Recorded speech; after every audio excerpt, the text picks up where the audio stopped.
हरिओम गुरु प्रेमियों, आज का दृष्टांत है कर्म का भोग कैसे भोगते हैं। तो एक समय की बात है, एक पति पत्नी थे। पति पत्नी जंगल से अपने घर की तरफ जा रहे थे। चलते चलते उन्होंने एक पेड़ के नीचे विश्राम करने का सोचा। पति अपनी पत्नी की गोद में अपना सर रखकर सो गया।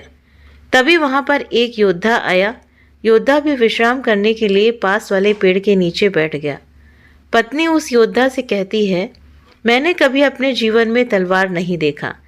क्या आप मुझे कुछ समय के लिए अपनी तलवार देखने का मौका देंगे? योद्धा को उस औरत की बातों पर विश्वास हो जाता है और वो तलवार उस औरत को देखने के लिए देता है। औरत तलवार पकड़ते ही अपने पति का गला काट देती है और तलवार योद्धा की तरफ फेंक देती है और खुद नगर की तरफ भागते हुए कहती है, इस योद्धा ने मेरे पति को मार डाला। तो ये बात राजा तक पहुंचती है। राजा ने उस औरत की बात को सुना और योद्धा को दोषी करार ठहरा दिया। राजा ने अपने सलाहकार से पूछा, उचित सजा क्या होनी चाहिए?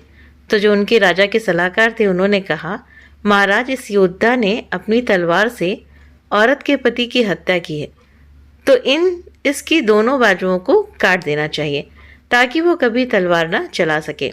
तो राजा ने क्या क्या किया? ऐसा ही किया। तो योद्धा की क्या किया कि दोनों बाजुओं को कटवाकर और उसे छोड़ दिया। जब योद्धा की बाजू काट दी जाती है तो वो उस पीड़ा और अपमान को सहन नहीं कर पाता और पहाड़ी से कूदकर क्या करता है, वो आत्महत्या करने की सोचता है। लेकिन रास्ते में उसे एक साधु रोक लेता है। उस योद्धा को बताता है कि उसे उसकी स्थिति का पता है और उसे ध्यान लगाने को कहता है। योद्धा साधु से पूछता है, बाबा, मेरी गलती क्या है? मैंने उसके पति को नहीं मारा, फिर भी मुझे सजा क्यों मिली? तो बाबा उस योद्धा को उसके पूर्व जन्म की कहानी सुनाते हैं। साधु कहते हैं कि पूर्व जन्म में ये औरत एक गाय थी, उसका पति कसाई था और तुम एक पहलवान थे। एक बार ये गाय कसाई ने अपनी जान बचाकर भाग निकली कसाई से। तो कसाई ने क्या किया कि शोर मचाया, गाय को पकड़ो। वो भाग गई तो कोई भी गाय को पकड़ने आगे नहीं आया। सब जानते थे कि यह गाय को पकड़कर मार देगा, पर तुमने अपनी शक्ति का प्रदर्शन करने के लिए आगे आए और अपनी बाजुओं से उस गाय के सिंग पकड़कर उसे रोक दिया और उसे कसाई के हवाले कर दिया। कसाई ने उसे मार दिया। वो गाय उसकी पत्नी के रूप में है और जो कसाई था इस जन्म में उसका पति था। उससे अपना बदला लेने आई थी और तुमने उस गाय को अपनी बाजुओं से पकड़ा था, इसलिए उसने तुम्हारी बाजुएं कटवा दी। तुम्हें अपने पिछले जन्म के कर्मों की सजा इस जन्म में भोगनी पड़ रही है। इसलिए कहते हैं कर्म फल भोगना ही पड़ता है। इस जन्म में नहीं तो अगले जन्म में हमें सदा अच्छे कर्म करने चाहिए।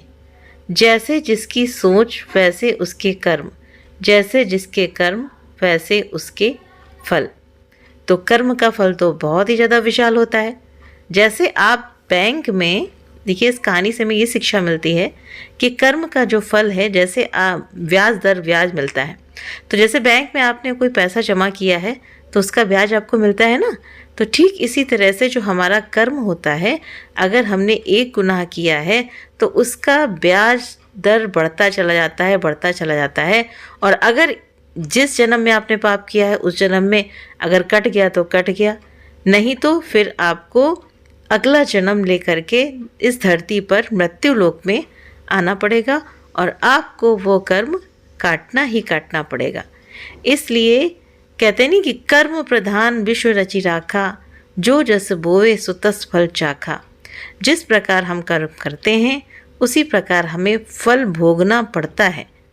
बताया था मैंने पिछले वीडियो में कि अगर आप जमीन में, धरती पर, मिट्टी में, गमले में कहीं पे भी कोई बीज डाल दें तो शायद वो उगे ना उगे, लेकिन कर्म फल का ऐसा बीज होता है, एक कर्म रूपी बीज, कि इसको ये तो उगता ही उगता है।